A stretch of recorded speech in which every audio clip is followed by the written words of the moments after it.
PTF back with you on the In the Money Media YouTube channel. We do not have one of our usual guests today. We have a rather unusual guest, though she has been on our airwaves before. She is known for her work on the bloodstock side of things as one of the people behind Black Type Thoroughbreds. And the name may sound familiar. There is a contest player we've had on the airwaves many times named Mattmiller. Matt's been very generous with his advice to contest players. We have a different Mattmiller this time. She's Maddie Mattmiller, no relation. Maddie, first and foremost, how are things today? Everything's good here. It's a great day in Lexington.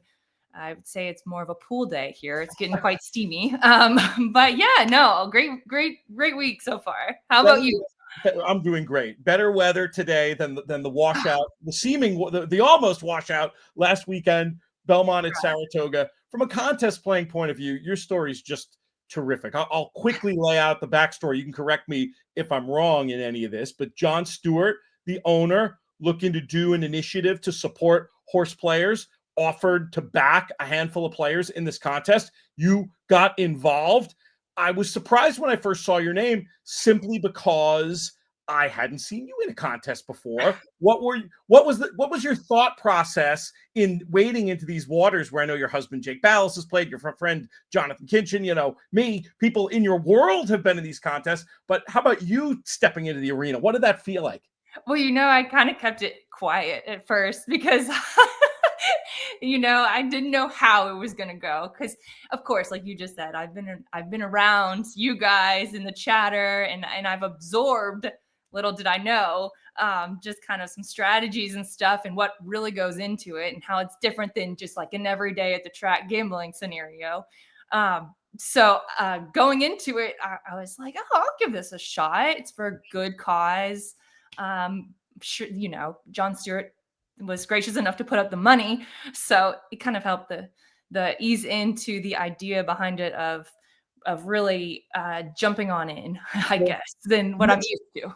You mentioned the good cause, indeed, but part of the deal here is that ultimately you will be making a very nice charitable contribution. When that's arranged, maybe we'll have you come back and talk about what charity you got involved with.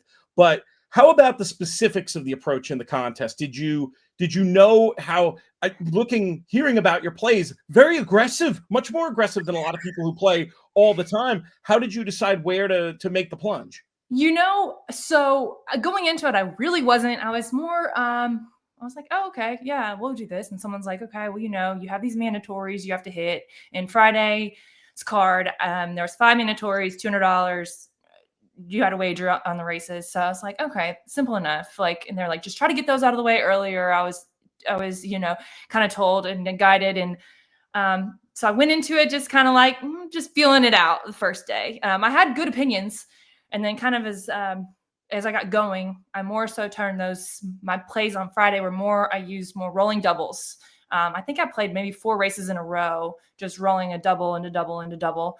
And then that kind of just set me up good where I felt like I had built enough cash flow and I was sitting, I believe, top 10 at that point, which I was like, whoa, especially looking down the list and like kind of recognizing some of y'all's friends. And I was like, this is cool. Like, here I am. So that set me up for Saturday. And Saturday, the weather was very questionable. And that's, I guess, when I felt I was like super nervous. I was like, oh no, like maybe I should have been more aggressive on Friday in my opinions. But as the day went on, things changed. Just, the weather, the track, races taken off. The mandatories, originally, I went into it when I started the day. There were the same 5 mandatories, $500 a race. I played the first race. Hit it with the 5. I played a win/show bet. Then I played the second race and then the third race. And I had some misses early on. I got later into the card. I played Certified Lover Boy pretty heavy. He lost. So I was sitting there with about $5,000 left in my bankroll. And I was like, all right.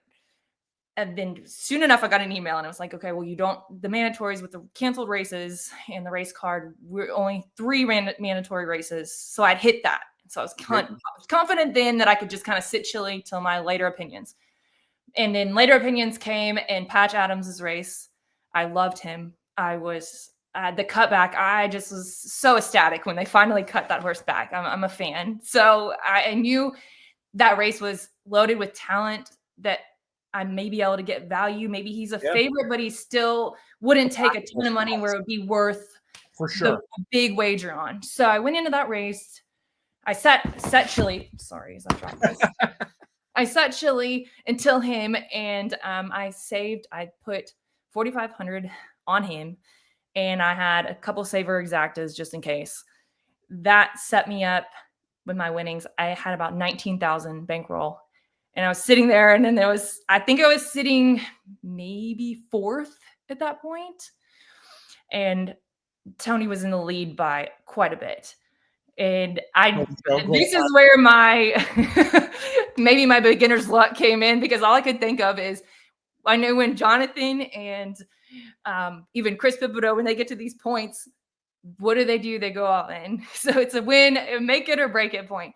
So at that point, I'd gone into the week Sovereignty. I'd seen works. I knew he was fresh legs. He seemed to be thriving, and I trust in Belmont. So I just knew this was going to be his moment to shine, I guess. And I was thrilled again that he was third choice. Right.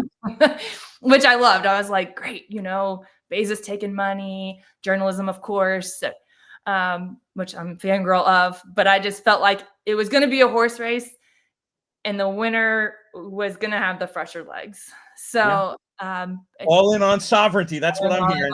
Sovereignty. And then I hit refresh 1,000 times. You ended up with what, over 60,000? 66,000, yeah. Very nice. and then add to that the money in the prize pool. But I got to go back to this situation before the Belmont Stakes, because I know your partner in black type thoroughbreds, your partner in life, Jake Ballas, had a slightly different view of the race. Was there any attempt to talk you out of it or to be more conservative, or is he at that point he was like, you got here, I would just do your thing? He just said, I just hope you're playing to win. That's awesome. That's great advice. You gotta play to win. And I was like, just nervous. Like, I was like, okay, well, I like, he was one of my strong opinions of the day. So I was like, I just gotta go with my gut. And no, he didn't even attempt. I was kind of hoping he would be on board with me. So, but just a little extra confidence, but it was fun. Growing up in Lexington, you've been around racing your whole life. This rivalry between journalism and Sovereignty, one-sided as it may be to this point, but this idea of just having two horses in a crop that seem so special. I mean, for you, just as a racing fan, as a racing lover, I'd love to just hear you comment on, how good you think something like this is for the sport. Oh, it's great. And the fact that journalism made it to all three legs, mind you, didn't win the Derby, but was still showing up in every single race, it's what the sport thrives on. It's what we all thrive on, the competition. And it's this 3-year-old crop is pretty steep.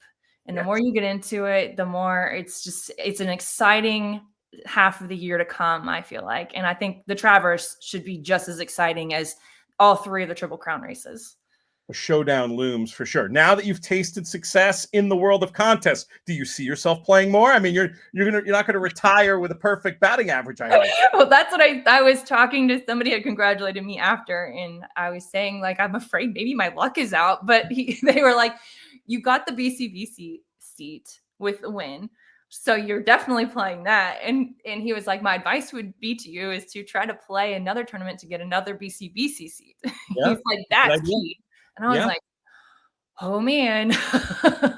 Well, speaking of that, one of the things sponsoring the video today, I'll do the plugs now. I was planning on doing them at the end, but this might be something for you. So we have these interconnected series of contests every Friday from now to the Breeders' Cup for $20 on horseplayers.com. This also brings in a charitable element. We've got the In the Money Horse Players Tour. It's a regular feeder where the top 10% of finishers will win into the regular Saturday qualifier that normally you have to pay, $189 for. You can win into that with a good finish in this $20 event.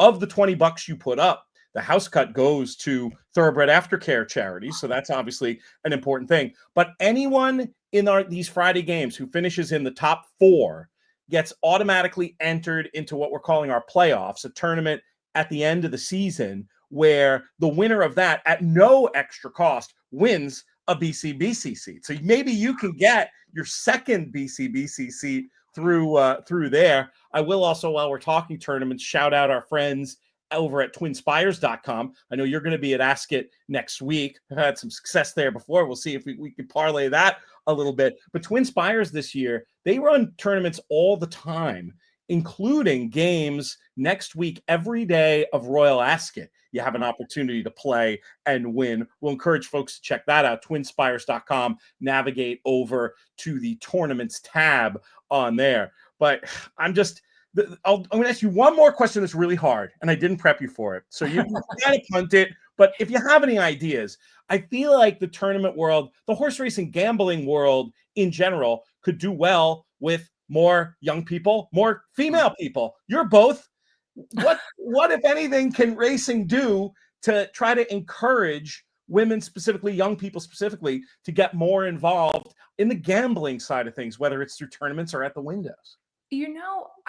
I would say now, as far as at the windows, I feel like that's an on track is getting them to the track, whether that's giving them a program or giving them free entry, anything, or, a tip sheet, giving them a tip sheet. Let's, this track sponsoring a handicapper just so that they have something in their hands, because it's inevitable throughout the day. Like, you go into the track, yes, it's a social event, but to entertain yourself along the way, like everybody loves, just this, even the $2 better. That's, got to start somewhere. So that's what I would think, like at the tracks, if they could just something just to put in young people's hands, and even just, first timers or people who may be overwhelmed by looking at a form as to what, because I think that is it too. It's like, there's not really a cliff notes on how to read a form. So people are overwhelmed by it. And if there's a way the Brits have a great idea that we should do, which is you can essentially buy bets. You can buy, you can say, I want to bet 5, I want to bet 10, I want to bet 20. And you get like an envelope that has actual tickets in it that are sort of selectively chosen.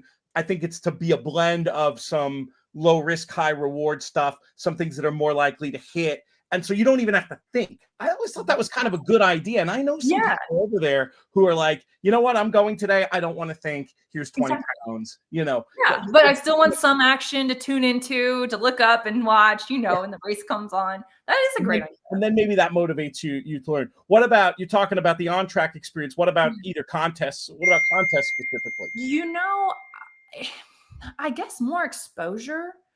I knew nothing besides, was fortunate enough to be around you guys to know, like, I guess not even really knowing when they are, maybe more marketing.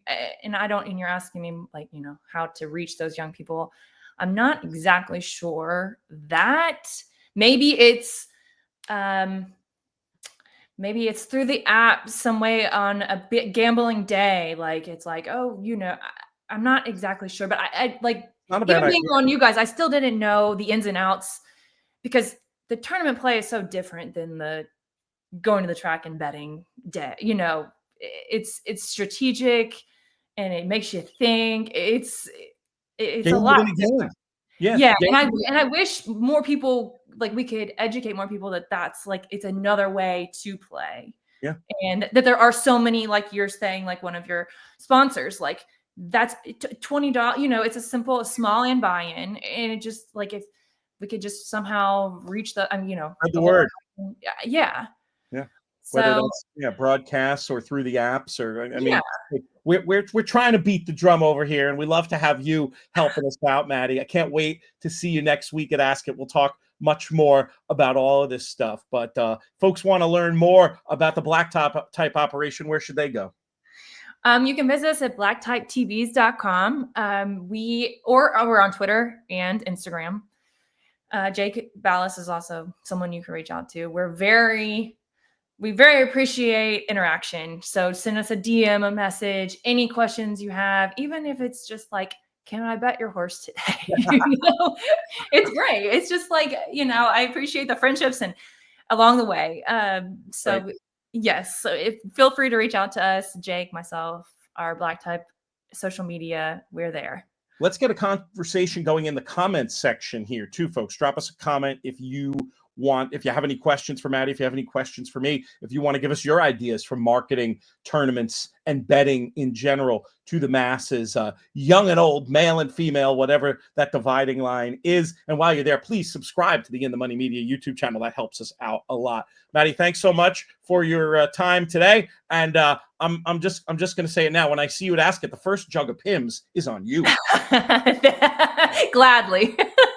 Maddie Mattmiller, PTF, for the In the Money Media YouTube channel.